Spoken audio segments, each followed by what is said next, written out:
ഞാൻ നോക്കി സിംഗേഴ്സിന്റെ പേര് കാണുമ്പോൾ മധുചേട്ടന്റെ പേര് റിമി ടോമി, കുമാരി നന്ദ. Sixth grade. ലേഖാൻഡി ആക്ച്വലി ഈ പടത്തില് ഈ പാട്ടൊക്കെ പാടിയത് മാഘമാസം മല്ലികപ്പൂ പൂക്കും കാവിൽ. മൈ ഫാമിലി ഇസ് ലൈക്ക് നമ്മൾ ഫിനാൻഷ്യലി സ്റ്റേബിൾ ആണ്, പക്ഷെ നമുക്ക് ഇങ്ങനെ എന്താ പറയാ, പണ്ട് ഞാൻ സ്കൂളിൽ പഠിച്ചിരിക്കുന്ന സമയത്ത് ഇപ്പോൾ ഈ അഡിഡാസിന്റെ ഷൂ എനിക്ക് അന്നൊരു ലക്ഷറി ആയിരുന്നു. ഈ ഓരോ ജഡ്ജ്മെന്റ്, നമ്മുടെ ഇവിടുത്തെ ഓരോ ജഡ്ജസും ഒരു കേസ് വാദിക്കുന്നതും അവരുടെ പേഴ്സ്പെക്റ്റീവ് ആണ് is what counts when it comes to their judgement.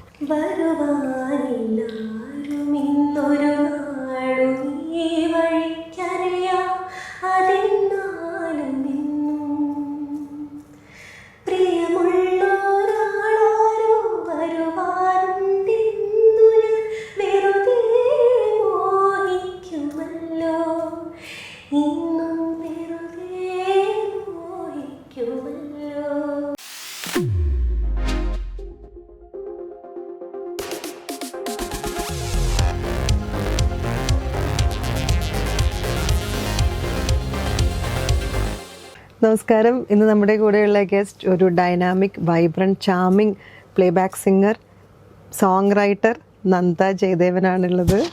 സ്വാഗതം ചെയ്യാം നന്ദേനെ. Hello, welcome to the show. Thank you. എന്തൊക്കെയുണ്ട് വിശേഷങ്ങൾ? കാരണം സ്റ്റാർ സിംഗർ കഴിഞ്ഞിട്ട് ഉള്ള പുതിയ വിശേഷങ്ങൾ കുറേ ഉണ്ടല്ലോ പറയാൻ വേണ്ടിയിട്ട്. സ്റ്റാർ സിംഗർ കഴിഞ്ഞിട്ടുള്ള പുതിയ വിശേഷം എന്ന് വെച്ചാൽ, ഞാൻ എൻ്റെ ഫസ്റ്റ് തമിഴ് ഡെബ്യൂ പ്ലേബാക്ക് പാടി. വൈശാഖ് സോമനാഥ് എന്ന് പറഞ്ഞ ഒരു മ്യൂസിക് ഡയറക്ടർ ആളാണ് ഡെത്ത് ഓഫ് ജാനുവരി എന്ന് പറഞ്ഞ ഇൻഡിപെൻഡന്റ് മ്യൂസിക് ട്രാക്കൊക്കെ ചെയ്തിരുന്നു. ഇപ്പൊ ഞാൻ പാടിയ ഫിലിമിന്റെ പേര് ഓ ബട്ടർഫ്ലൈ എന്ന് പറഞ്ഞിട്ട് അതിൽ ശക്തിശ്രീ ഗോപാലിന്റെ കൂടെ ഒരു OST ആണ് ഞാൻ പാടിയിട്ടുള്ളത്, ഒരു ഓൺ സ്ക്രീൻ. ഓ ബട്ടർഫ്ലൈ എന്നുള്ള തമിഴ് മൂവി അല്ലേ? തമിഴ് മൂവി. അത് ഓൾറെഡി പാടിക്കഴിഞ്ഞു. പടം റിലീസായി, പാട്ടൊക്കെ റിലീസായി, യൂട്യൂബിലുണ്ട്, കാണാം. പ്ലേബാക്ക് വേറെ ഇതിലെ പാട്ടിലൊക്കെയാ മോള് പാടിക്കുന്നത്? വേറെ കമൽ സാറിന്റെ ഒരു മൂവി ഉണ്ടായിരുന്നു, പ്രണയമീനുകളുടെ കടൽ എന്ന് പറഞ്ഞിട്ട്, കുറച്ച് വർഷങ്ങളായി. അപ്പൊ അത് ഈ പറഞ്ഞ പോലെ കുറച്ച് നാൾ മുന്നേ ആയിരുന്നു പാടി. അത് പിന്നെ ഓ ബട്ടർഫ്ലൈക്ക് തൊട്ട് മുന്നേ വന്നിരിക്കുന്നത് പ്രണയവിലാസത്തിലെ കാതൽ മരങ്ങൾ പൂക്കണേ എന്ന് പറഞ്ഞിട്ട്, അന്ന് സരിഗമപ്പായല് ഉണ്ടായിരുന്ന ശ്രീജി ചേട്ടൻ തന്നെയായിരുന്നു. ഇതിന്റെ രണ്ടിന്റെയും ഷാൻ റഹ്മാനാണ് മ്യൂസിക് ഡയറക്ഷൻ ചെയ്തേക്കണം. അപ്പൊ അങ്ങനെ ഒന്ന് രണ്ടെണ്ണം. പിന്നെ ലവ് ആക്ഷൻ ഡ്രാമയിലും അവസാനത്തെ ഒരു വെഡിങ് സോങ്, അങ്ങനെ ചെറിയ പ്ലേ ബാക്കിങ്ങിലോട്ടുള്ള ലൈക് ബേബി സ്റ്റെപ്സുകൾ എടുത്തു വെച്ചുകൊണ്ടിരിക്കുകയാണ്. കുറെ വർഷമായിട്ടായിരുന്നു. അതെനിക്കറിയാം. എന്താ പറയാ, കുമാരി നന്ദ അന്ന് അങ്ങനെ ഇരുന്നു. എനിക്ക് തോന്നുന്നു ആ ഒരു പേര് ടൈറ്റിൽ കൊടുത്തിട്ടുണ്ടായിരുന്നു, കുമാരി നന്ദ. ഞാൻ യൂട്യൂബിൽ കണ്ടതാണ്. ഞാൻ നോക്കി സിംഗേഴ്സിന്റെ പേര് കാണുമ്പോൾ മധുചേട്ടന്റെ പേര് റിമി ടോമി, കുമാരി നന്ദ. Sixth grade. ഭയങ്കര ക്യൂട്ടായിട്ട് തോന്നി. ഇഗ്നേഷ്യസ് സാറാണ് അതിന്റെ മ്യൂസിക് ഡയറക്ടർ. രാജാതിരാജ എന്ന് പറഞ്ഞ മൂവിയിലെ സോങ് ആണ്. കൂടിയിട്ടുള്ള എല്ലാം അത് ഭയങ്കര വൈറലായിട്ടുള്ള ഒരു സോങ്ങും കൂടിയാണ്. അതെന്റെ ഇപ്പോഴത്തെ കസിൻസ്, ചെറിയ 2 ട്വിൻസ് ഉണ്ട്, അവരൊക്കെ ഈ പാട്ട് കണ്ടിട്ടൊക്കെ ആയിരുന്നു ചോറ് കഴിച്ചുകൊണ്ടിരുന്നത് കുഞ്ഞ്. ഇപ്പോഴും അത് ട്രെൻഡിങ്ങിലൂടെ പോയിക്കൊണ്ടിരിക്കുകയാണ് തോന്നുന്നു. ഇപ്പോഴും കുറെ വീടുകളിൽ, പക്ഷെ എനിക്ക് തോന്നുന്നില്ല ആർക്കും അറിയും. അതെ, ഞാൻ പാടിയിട്ടാന്ന് അറിയില്ലെന്ന് തോന്നുന്നു, അറിയില്ല. അത് ഏത് ക്ലാസ്സിലായിരുന്നു? 6th. ഞാനത് 6ാം ക്ലാസ്സിലുള്ളപ്പോ പാടിയത്. നമുക്ക് ആ പാട്ടിന്റെ 4 വരി എന്തായാലും ആ ഒരു ക്യൂട്ട് വോയിസ് വേണ്ട. ഇപ്പൊ ആ കുട്ടി വലുതായ വോയിസ് റിമി ടോമി ചേച്ചി പാടിയിട്ടുള്ള വേർഷൻ പാടേണ്ടി വരും. ഞാനതിൽ 2 വരിയാണ് ആകെ പാടിയിട്ടുള്ളത്.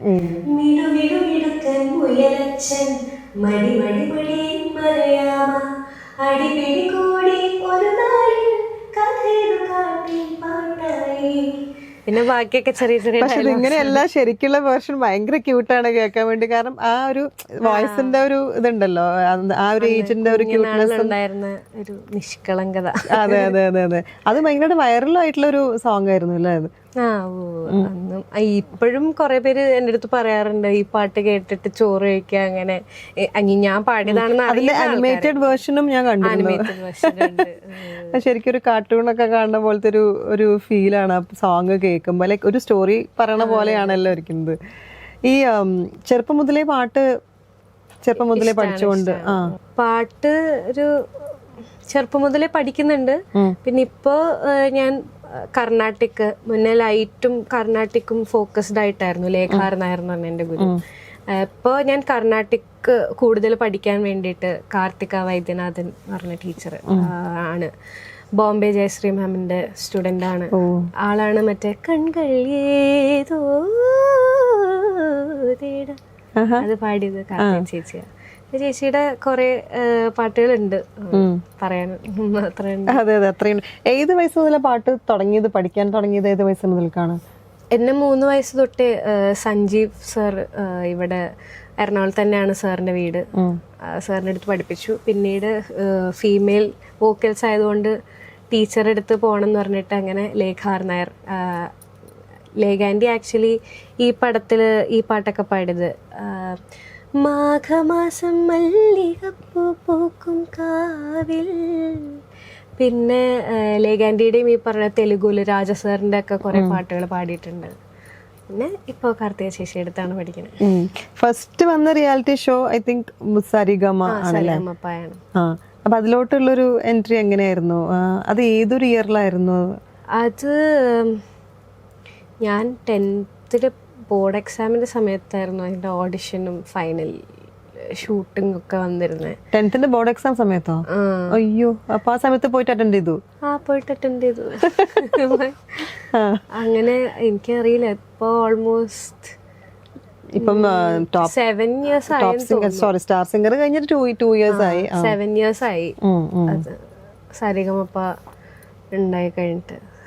2020 അതിന്റെ ഫിനാലെ. 2019 തോന്നുന്നു സ്റ്റാർട്ട് ചെയ്തത്. അപ്പോ 7 years ആയി സരിഗമപ്പ. അത് കഴിഞ്ഞിട്ടാണ് സ്റ്റാർ സിംഗറിലോട്ടുള്ള എൻട്രി.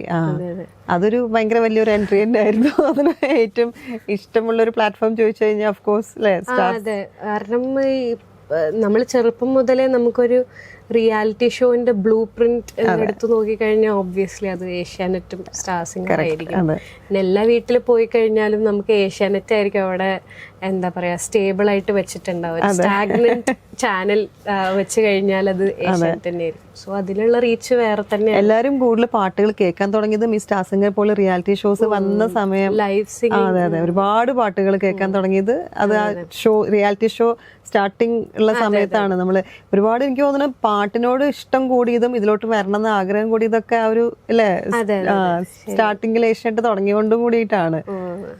എങ്ങനെ ഉണ്ടായിരുന്നു അതിന്റെ ഒരു എക്സ്പീരിയൻസ്? ലൈക്ക് 2 years ആയി. എനിക്ക് തോന്നുന്നില്ല നിങ്ങൾ ആരെങ്കിലൊക്കെ മിസ് ചെയ്തിട്ടുണ്ടെന്നുള്ള. എപ്പോഴും എല്ലാവരും കാണുന്നുണ്ട്, അത്യാവശ്യം എല്ലാവരും ഒക്കെ കാണുന്നുണ്ട്. പിന്നെ അനുശ്രീ നീലിമയൊക്കെ മഹാരാജാസിലാണ് പഠിക്കുന്നത്, ഞാൻ ലോ കോളേജിൽ. അപ്പൊ ഞങ്ങള് തൊട്ടടുത്താണ്. പിന്നെ എല്ലാവരും ഏകദേശം കാണാറുണ്ട്. പക്ഷെ ഞാൻ ശരിക്കും മിസ് ചെയ്യുന്നത് എല്ലാവരുടെയും, അതായത് അവിടെ പെർഫോം ചെയ്യുമ്പോഴുള്ളൊരു സംഭവം എന്ന് വെച്ചാൽ ഇത് സൗണ്ട് ക്വാളിറ്റി, അല്ലെങ്കിൽ ലൈവ് ഓർക്കസ്ട്ര. ഇത്രയും ലൈവ് ഓർക്കസ്ട്ര, നമ്മുടെ എല്ലാവരുടെയും ശബ്ദങ്ങൾ, അതും എല്ലാവരും നല്ല സീസൺഡ് ആയിട്ടുള്ള സിംഗേഴ്സും. അപ്പൊ ഇതൊക്കെ കൂടെ ഒത്തൊരുമിച്ച് വരുമ്പോൾ ആ ഒരു സൗണ്ടിങ്ങും എല്ലാം കൂടെ വന്നു കഴിയുമ്പോൾ നമുക്ക് ഒരു കേൾവിക്കാരൻ എന്ന നിലയിൽ നമുക്ക് അവിടെ ഇരിക്കുമ്പോൾ നമുക്ക് ഭയങ്കര രസമാണ്. നമ്മൾ ഈ മ്യൂസിഷ്യൻസും കൂടെ ആയത് കാരണം നമുക്ക് ആ പ്രോസസ്സ് ഭയങ്കര എൻജോയബിൾ ആയിരുന്നു ആര് പാടുമ്പോഴും. അപ്പോൾ ആ ഒരു സംഭവമാണ് മിസ് ചെയ്യണേ. പിന്നെ ഗ്രൂമിങ് എല്ലാവരും കൂടെ ഉള്ള സമയത്ത് രസമാണ്. ഒരു 1 year ജേർണി അല്ലായിരുന്നു അതല്ലേ? 1.5 ഓൾമോസ്റ്റ് ഒരു 2 years ഉണ്ടായിരുന്നു. 2023 സ്റ്റാർട്ട് ചെയ്തിട്ട്. പാട്ട് മാത്രമല്ല, നമ്മുടെ ഓവറോൾ പേഴ്സണാലിറ്റീനും കൂടി അത് എന്താ പറയാ കംപ്ലീറ്റ്ലി ചേഞ്ച് ചെയ്യണ ഒരു പ്രോസസ്സും കൂടി ആയിരുന്നു അല്ലേ? പേടിയും സ്റ്റേജ് ഫിയറും എല്ലാം. കാരണം ഇത്തരത്തിലുള്ള ഒരു സെറ്റിംഗ് ഭയങ്കര ഇന്റിമിഡേറ്റിംഗ് ആണ്. ഞാൻ നേരത്തെ പറഞ്ഞല്ലോ, എത്ര 50-something ക്യാമറസ് എന്തോ ആണെന്ന് തോന്നുന്നു അവിടെ വർക്ക് ചെയ്യുന്ന at time.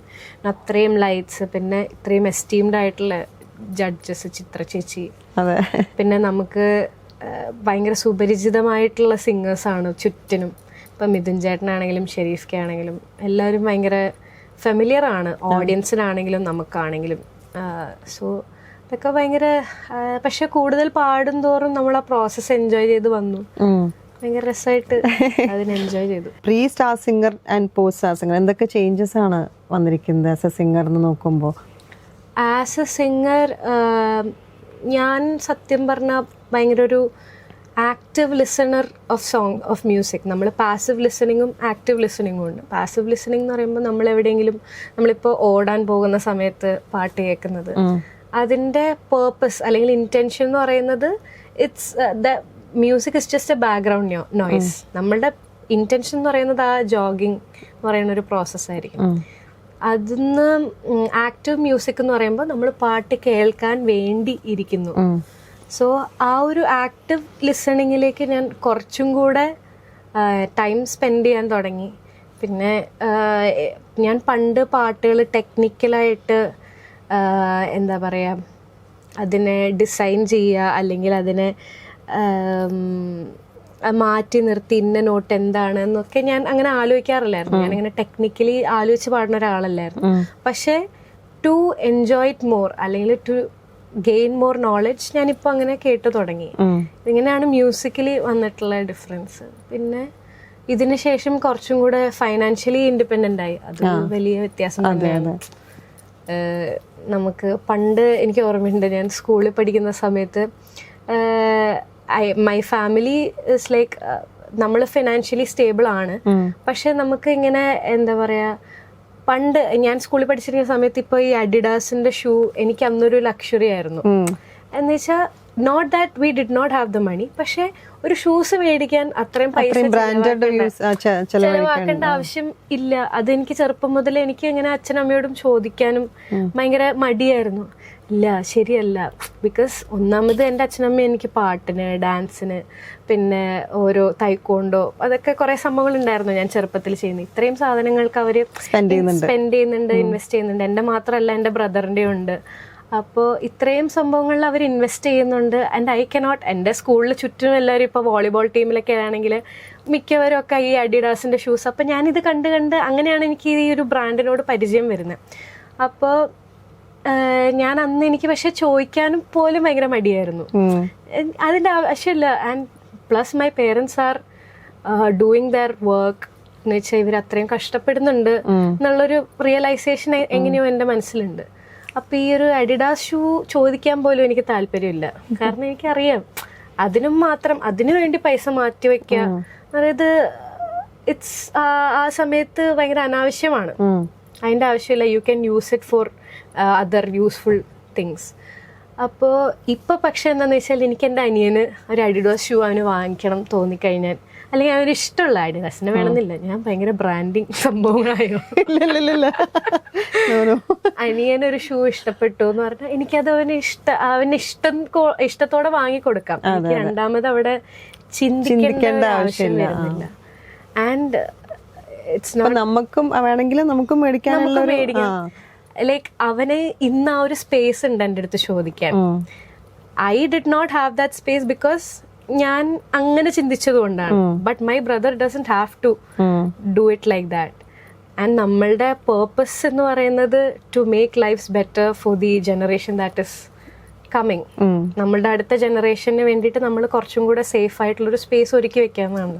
And I felt എനിക്കൊരു കുറച്ചൊരു കംഫർട്ട് കിട്ടി. അതിനകത്ത് കുറച്ചൊരു സമാധാനം ഉണ്ടായിരുന്നു. ആ ഒരു സംഭവം എനിക്ക് ചെയ്തു കൊടുക്കാൻ പറ്റിയല്ലോ എന്നുള്ളത് ഒരു ചെറിയൊരു വിന്നായിട്ട് തന്നെ ഞാൻ കണക്ക് വിട്ടു. അത് വലിയൊരു വിന്ന, ചെറിയ വിന്നല്ല. അന്നേ ഒരു റെസ്പോൺസിബിൾ ഡോട്ടർ എന്നുള്ളത് ഇപ്പൊ മനസ്സിലായി. കാരണം പാരന്റ്സിന്റെ കാര്യങ്ങളൊക്കെ കണ്ടറിഞ്ഞ് ചെയ്യാന്ന് പറയുന്നതാണ് അവരെ സംബന്ധിച്ച് ഏറ്റവും വലിയൊരു പ്രൗഡ് മൊമെന്റ് എന്ന് പറയുന്നത്. അല്ല, അങ്ങനെ ആലോചിക്കുകയാണെങ്കിൽ എനിക്ക് സത്യം പറഞ്ഞാൽ എൻ്റെ അച്ഛനമ്മയും ഞാൻ ഭയങ്കര ഗ്രേറ്റ്ഫുൾ ആണ്. Because of the way that they have brought me up. ഇപ്പോൾ introducing me to different art forms. ഇപ്പോൾ പാട്ട്, ഭരതനാട്യം, തൈക്കോണ്ടോ, സ്പോർട്സ്, ഇതിനൊക്കെ എല്ലാം എൻ്റെ അച്ഛനമ്മയും എല്ലായ്പ്പോഴും ഭയങ്കര സപ്പോർട്ടീവായിട്ടുള്ളൂ. എന്താണ് എൻ്റെ ഡിസിഷൻ, അതെന്തോ ആവട്ടെ, എന്തായിരുന്നു എൻ്റെ ചോയ്സ്. എനിക്കിപ്പോൾ അച്ഛൻ എനിക്ക് നാളെ തൈക്കൊണ്ട് പഠിക്കണം, പഠിക്കാലോ, ഭയങ്കര സപ്പോർട്ടീവാണ്. So I think that has made me more responsible.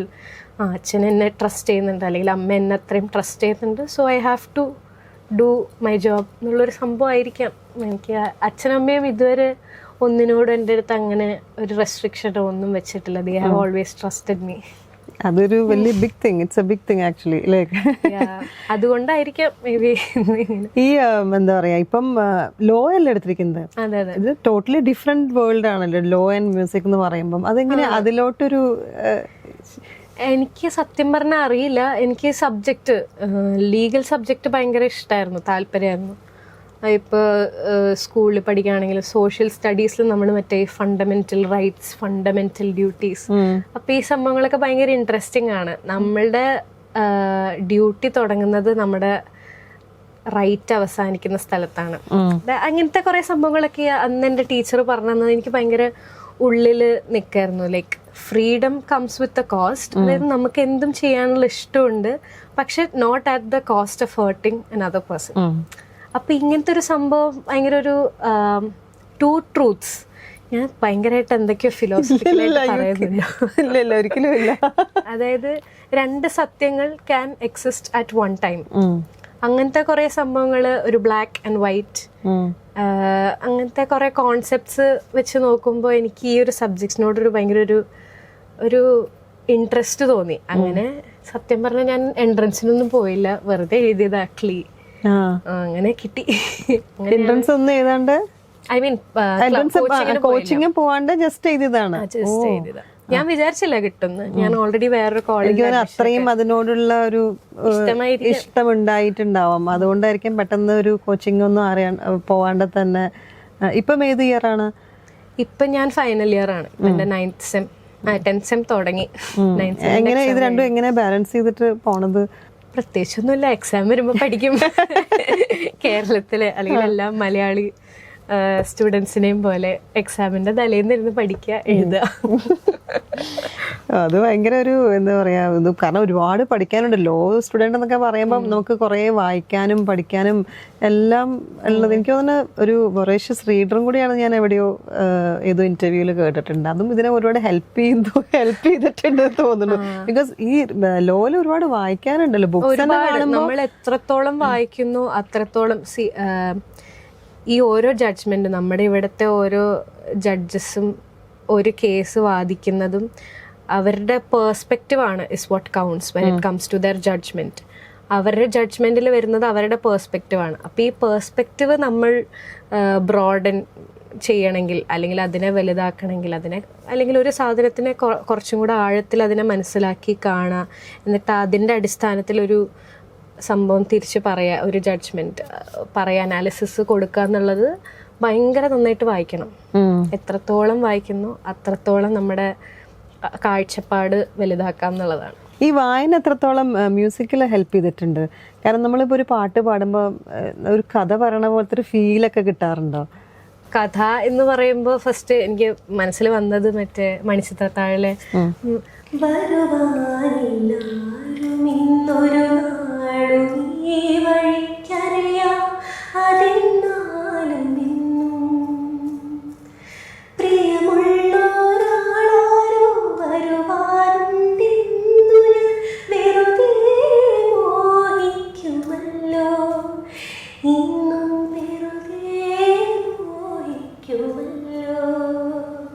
ഇങ്ങനെയാണ് അതിൻ്റെ ഫസ്റ്റ് സ്റ്റാൻസ. പിന്നെ അവസാനം വരുമ്പോഴത്തേക്കും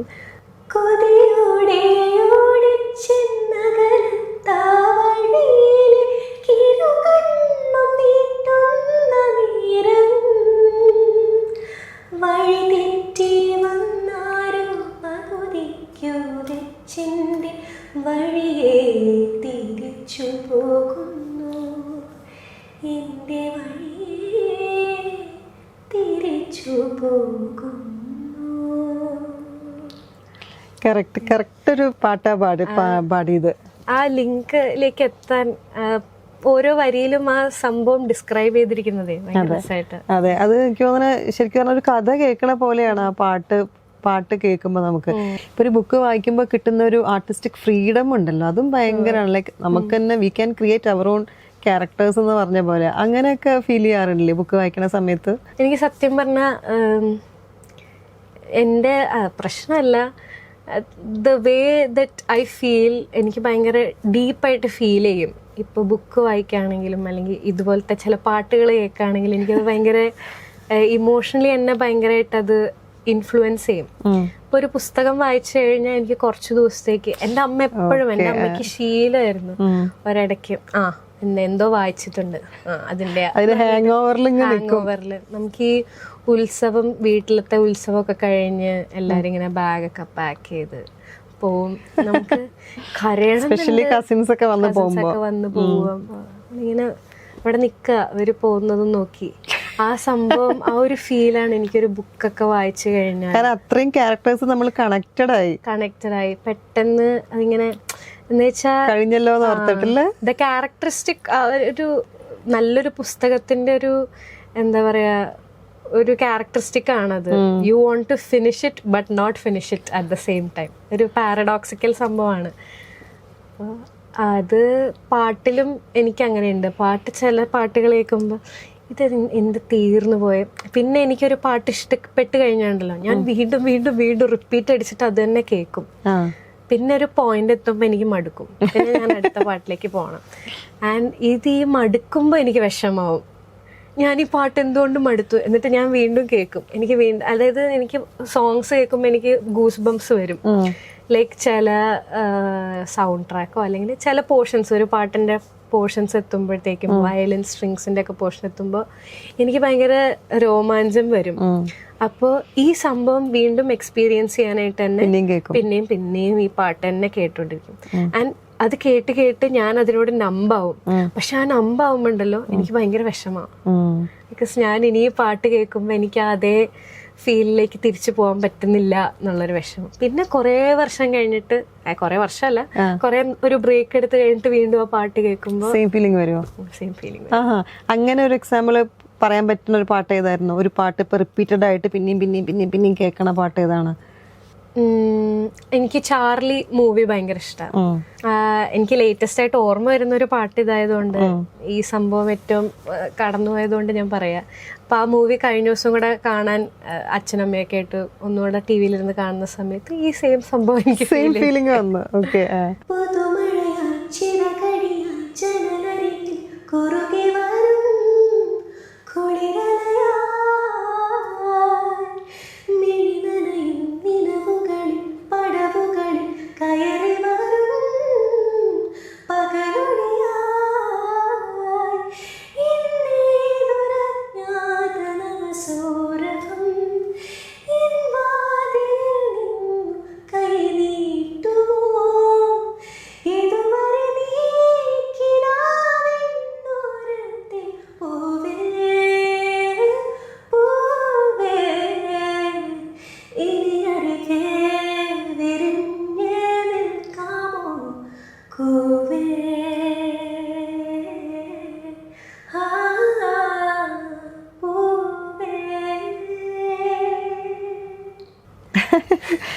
ഇപ്പോഴും ആ ഫീലിങ്സ് വരുന്നുണ്ടോ? കിട്ടിയോ?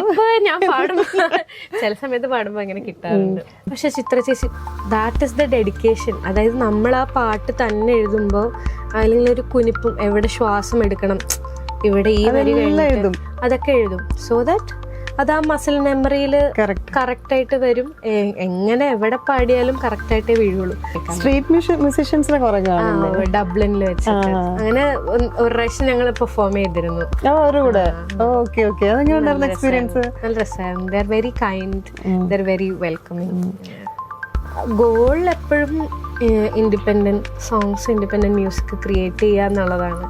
ബിക്കോസ് എനിക്ക് തോന്നുന്നു അത് എല്ലാവരുടെയും ആഗ്രഹം അതാണ്. നമ്മള് ആർട്ടിസ്റ്റ്